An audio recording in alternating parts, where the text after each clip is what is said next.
Now I'd like to recognize the gentlelady from Florida. I understand you have an amendment. The amendment pertains to this title, and it has been available for 2 hours. Is that? Yes, Mr. Chair. At least. The clerk will report the Castor amendment. Amendment to the amendment in the nature of a substitute offered by Ms. Castor. Without objection, the amendment will be considered as read. The gentlelady from Florida is recognized for 5 minutes. Thank you, Mr. Chairman. This amendment, which I am introducing jointly with Representative Inslee, clarifies that states are not prohibited by the Public Utilities Regulatory Policy Act from pursuing the kinds of renewable energy incentive programs that we know work well. I want to recognize the important work of my friend, Mr. Inslee. He has been a leader in pursuing policies that remove barriers to the deployment of renewable energy, and we all appreciate his efforts. One of the most effective types of renewable energy incentive programs is the feed-in tariff. Under this concept, folks who wish to install a renewable energy device like a solar panel or a business like wind farms in concert with the utility are guaranteed that the energy produced will be purchased at a reasonable set rate of return. So as they make their investment to generate power, they know they will be able to sell that power at an attractive rate. Several states are considering adoption of feed-in tariffs. California has been a leader on this front. State legislatures in Washington, Minnesota, Michigan, and Illinois have looked at this issue. This amendment clarifies the law to allow states that choose to do so, that choose to adopt feed-in tariffs as part of their renewable energy efforts. It says they may do so. This amendment does not tell states they must adopt a feed-in tariff, and it doesn't even say that states should adopt feed-in tariffs. It just allows them to do so and clarifies a disputed part of the law. In my home state of Florida, the city of Gainesville became the first city in the United States to implement a feed-in tariff for solar power in February. I note that the city of Gainesville is located in my good friend Mr. Stern's congressional district. Gainesville's program has already met with a resounding success, with applications for the program meeting the cap for the next several years. But Gainesville now is becoming a destination for new jobs, clean energy jobs for solar installation companies who are hiring Floridians and rapidly rolling out more solar for our state. So this is a very narrowly tailored amendment that says only that PURPA does not stand in the state's way if they make that choice. And I'll yield to Congressman Inslee. Thank you. I just want to point out a couple of things. Part of this bill, we are really in a race with other countries. And other countries have found out that a little policy called a feed-in tariff can be spectacularly successful. In Germany, over 300,000 jobs have been created in large part because of the feed-in tariff, which simply gives businesses the stability of a fixed rate for their electricity and individuals. They now have 15% of their energy from renewable sources. In contravention of some of the folks who've said about Spain, you look at the Spanish experience. I'll cite a fellow from the Spanish country, a little county called Navarre, where they've adopted this, where they have said they've had great economic growth, debunking the Heritage Foundation study that has been cited. But most importantly, I would refer members to a new study from the National Renewable Energy Laboratory. This is the federal government National NRA Laboratory, and they did a study about this feed-in tariffs.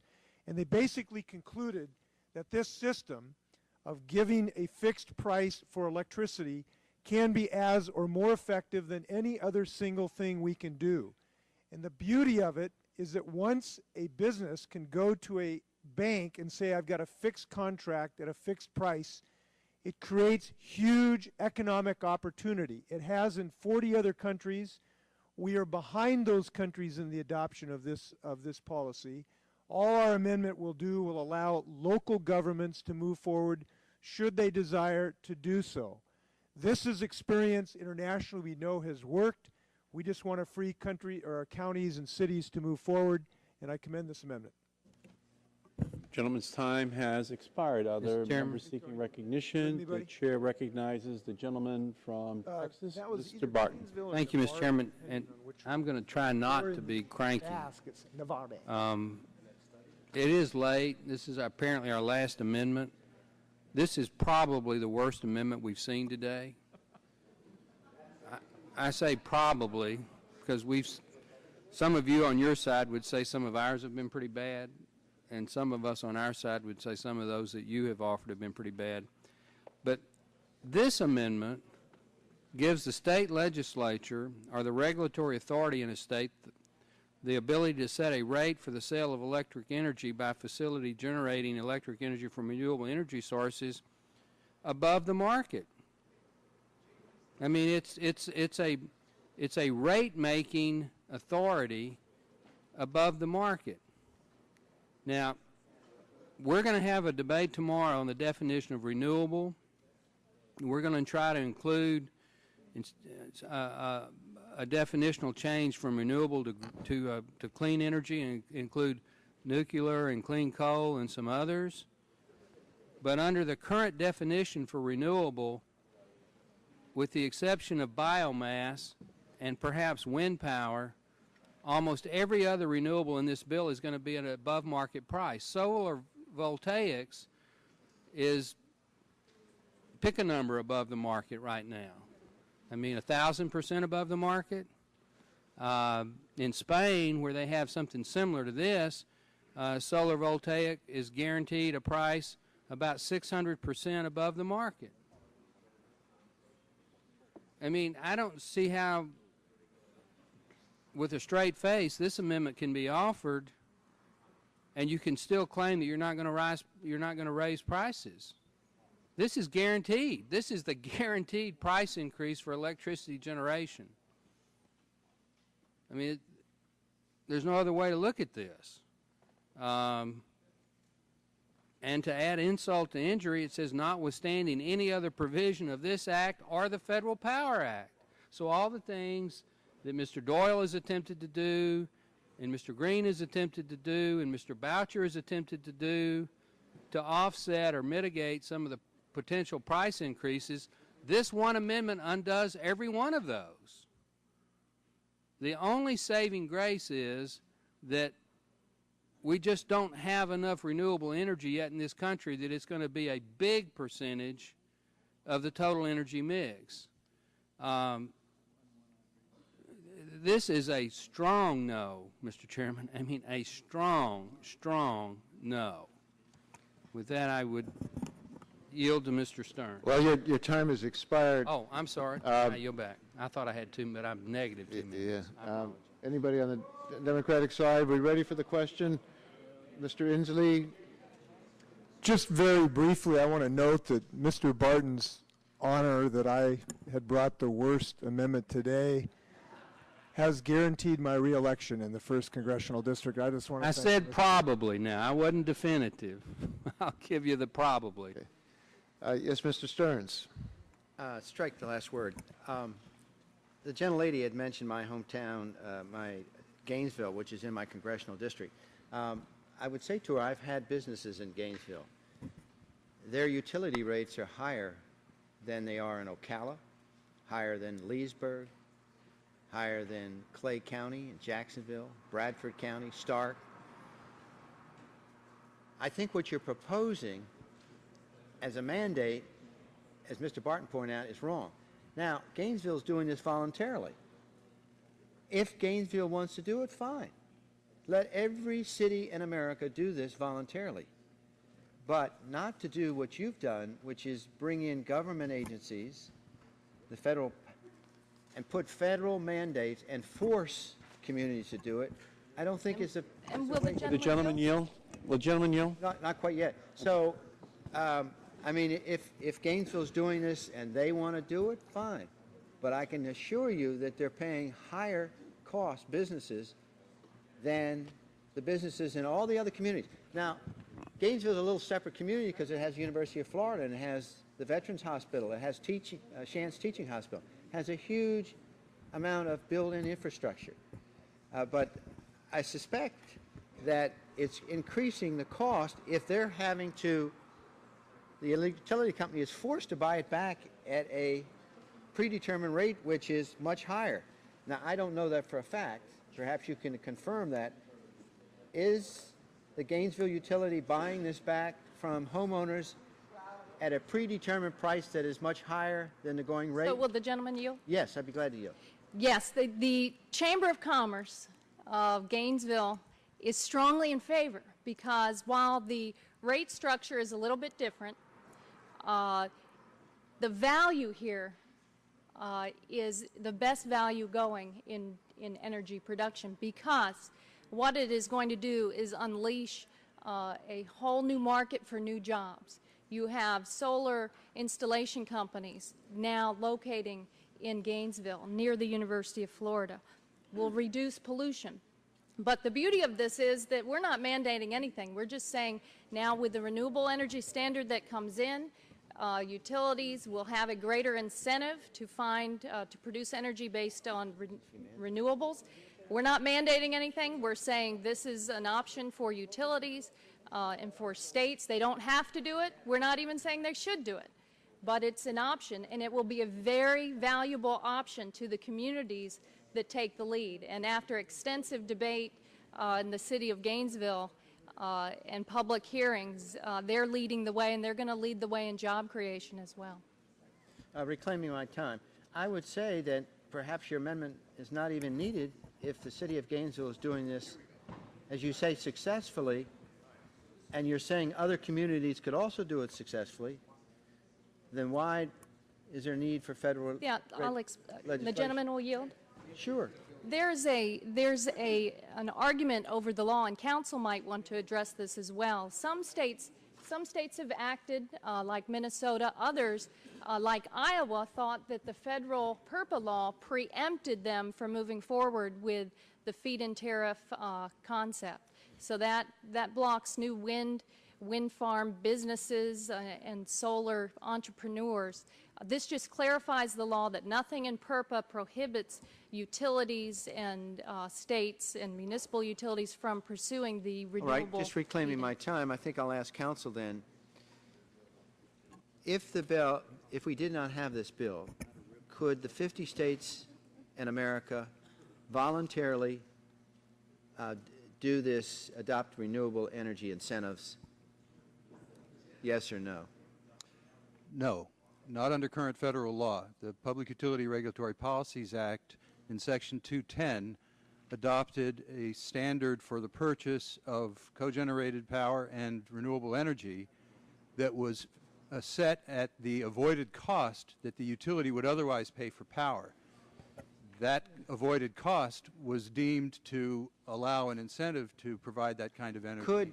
Could under this bill, a state which can do it voluntarily, could they do it in such a way that the utility would buy it back at the market rate instead of an increase above the market rate, so that the utility would buy it back, but they wouldn't have to add more cost because they're paying higher percentage for this than the market rate is?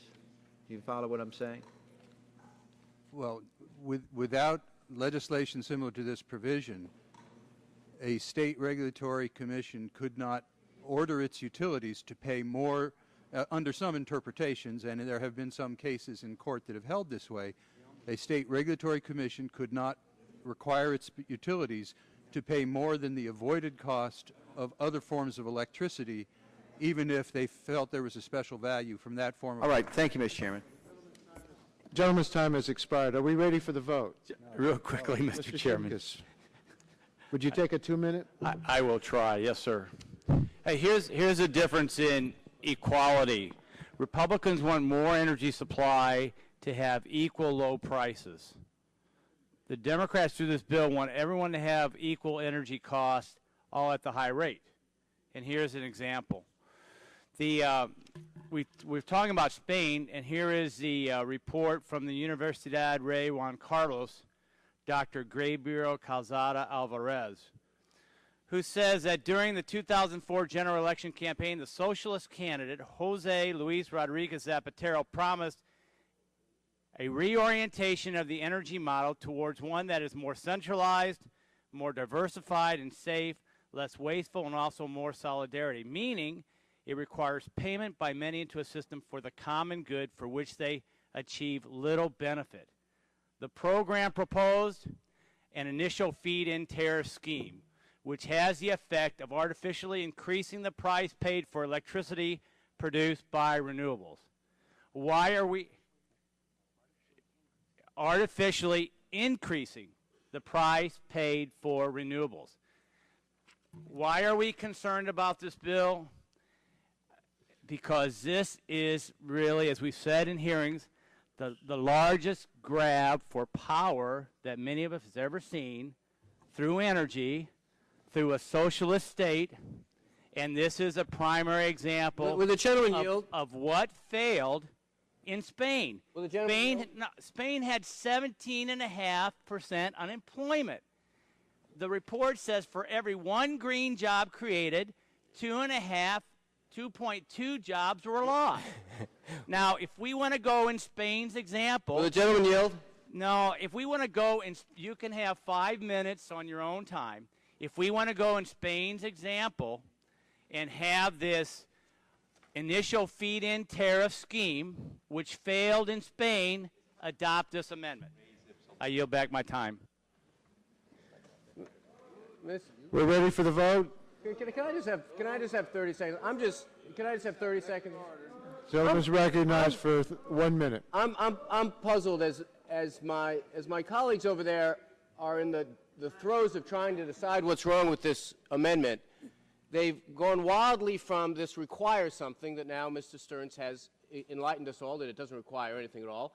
And then somehow my colleague from Illinois, who seems to be obsessed with Spain, finds Spain somewhere in this bill. I don't see it anywhere. It's not that long. But I don't see anything about Spain. How did the gentleman become so obsessed with Spain? I think this is an amendment. If the gentleman, because it is an... At best, this impacts... He's asking me. At best, this impacts Florida. And when did returning rights to the states create a centralized... Florida used to be part of Spain. Government energy... What'd he say? What'd he say? Florida used to be part of Spain.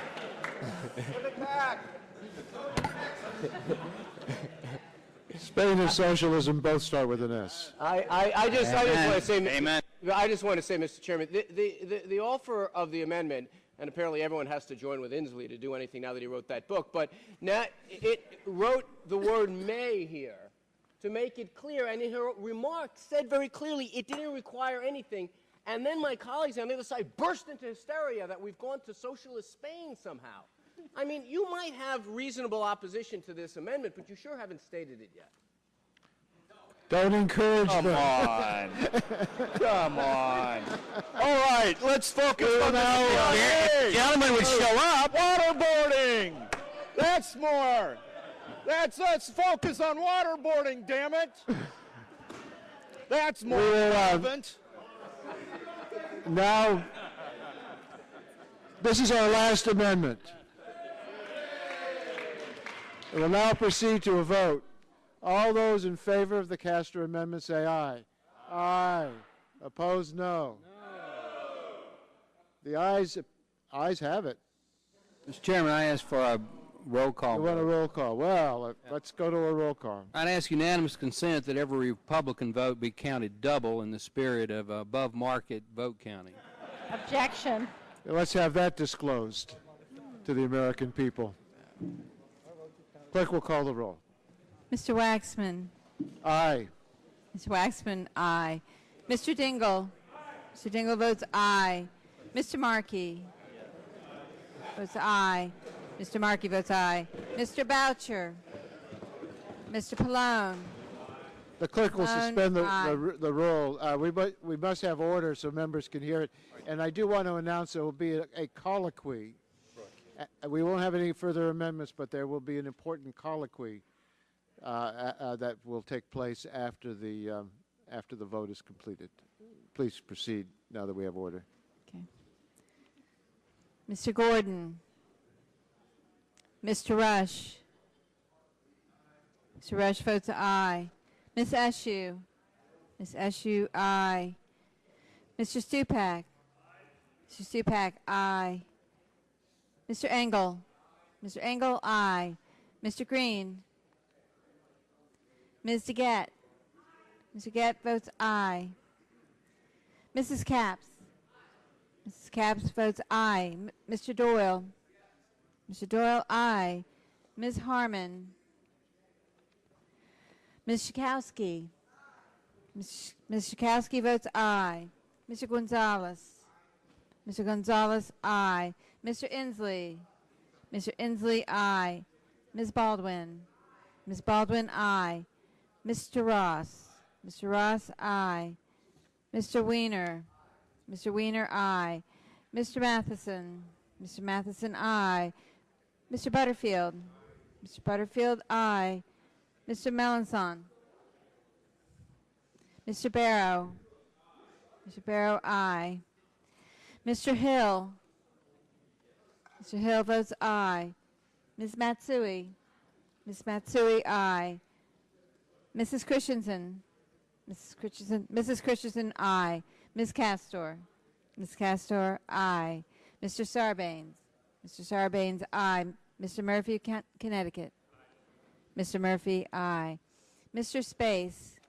Mr. Space, aye. Mr. McNerney. Mr. McNerney, aye. Ms. Sutton. Ms. Sutton, aye. Mr. Braley. Mr. Braley, aye. Mr. Welch. Mr. Welch, aye. Mr. Barton. Mr. Barton, no. Mr. Hall. Mr. Hall, no. Mr. Upton. Mr. Upton, no. Mr. Stearns. Mr. Stearns, no. Mr. Deal. Mr. Deal votes no. Mr. Whitfield. Mr. Whitfield, no. Mr. Shimkus. Mr. Shimkus, no. Mr. Shattuck. Mr. Shattuck, no. Mr. Blunt. Mr. Boyer. Mr. Boyer, no. Mr. Radonovich. Mr. Pitts.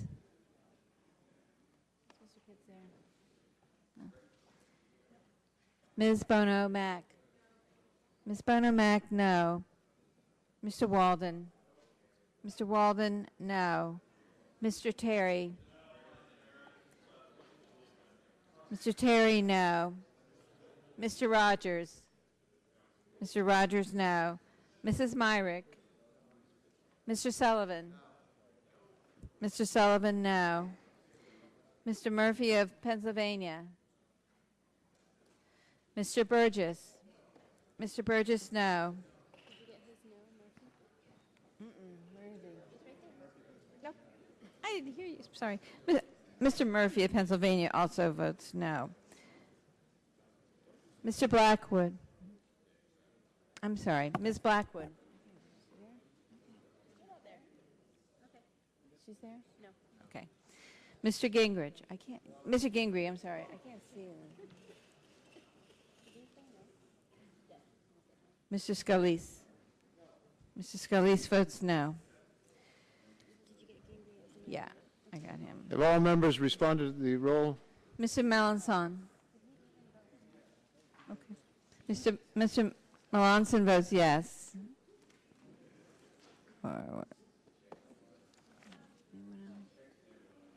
Any member wish to change his or her vote? Okay. If not, the clerk will tally the vote.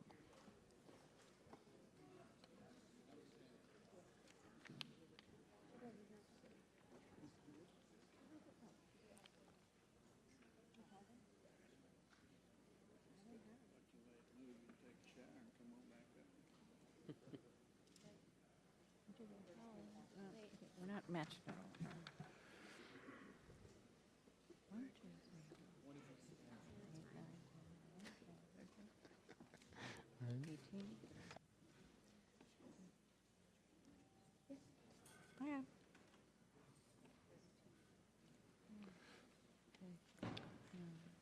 Mr. Murphy and I would like you to count those numbers in English, not in Spanish.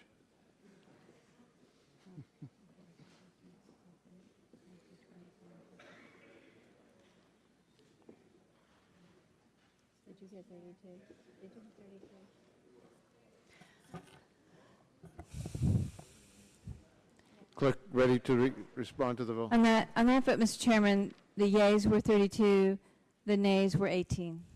32 ayes, 18 nays. The amendments agreed to.